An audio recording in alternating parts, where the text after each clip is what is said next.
एक राज्य में विक्रमादित्य नामक राजा का राज था। एक बार उसके इकलौते पुत्र के शरीर में एक जहरीला कीड़ा घुस गया और उसने राजकुमार के लीवर के पास अपना घोंसला बना लिया। कीड़े के कारण राजकुमार का रंगरूप फीका पड़ने लगा, उसकी ताकत धीरे धीरे लुप्त होती गई। राजा ने दूर दूर से हकीमों और औषधियों के जानकारों को बुलाया, लेकिन कोई फायदा न हुआ। राजकुमार की ये दयनीय दशा देखकर राजा रानी का दिल टूटने लगा। वे सारी रातें रोते बिलखते काटने लगे। माता पिता की ये पीड़ा सहन न हो सकी तो राजकुमार ने गुप्त रूप से अपना महल छोड़ दिया और पड़ोसी राज्य में पहुंचकर एक पुराने मंदिर के प्रांगण में साधु संतों की भांति भिक्षा मांगने लगा। उस राज्य का राजा हरिवंश था। उसके 2 रूपवती कन्याएं थी।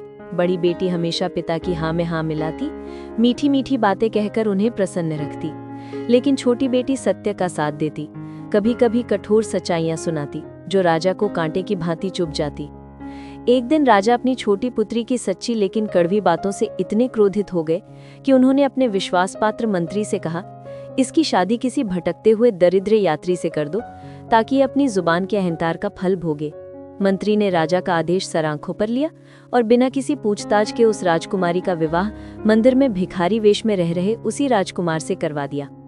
राजकुमारी ने धर्म की मर्यादा निभाते हुए उसे अपना पति मान लिया और दोनों ने चुपचाप राज्य की सीमाएं लांघ ली। वे एक शांत नदी के तट पर एक छोटी सी झोपड़ी में बस गए। एक सुबह राजकुमारी आवश्यक वस्तुएं लाने बाजार गए और लौटते ही उसे एक विचित्र दृश्य देखा।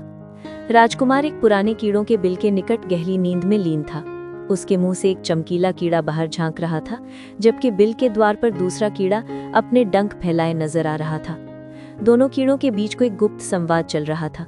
राजकुमारी ने सांस रोककर पास की झाड़ियों में छिपकर उनकी बातें सुननी शुरू कर दी। बिल वाला कीड़ा मुंह वाले कीड़े से बोला, ए दुरात्मा, तू इस निरपराध राजकुमार के अंग में घुसकर उसकी जिंदगी को क्यों नष्ट कर रहा है? मुंह वाला कीड़ा हंसते हुए बोला, और तू भी तो ऐसे बिल में छिपा है जहां एक चांदी का पात्र दफन है।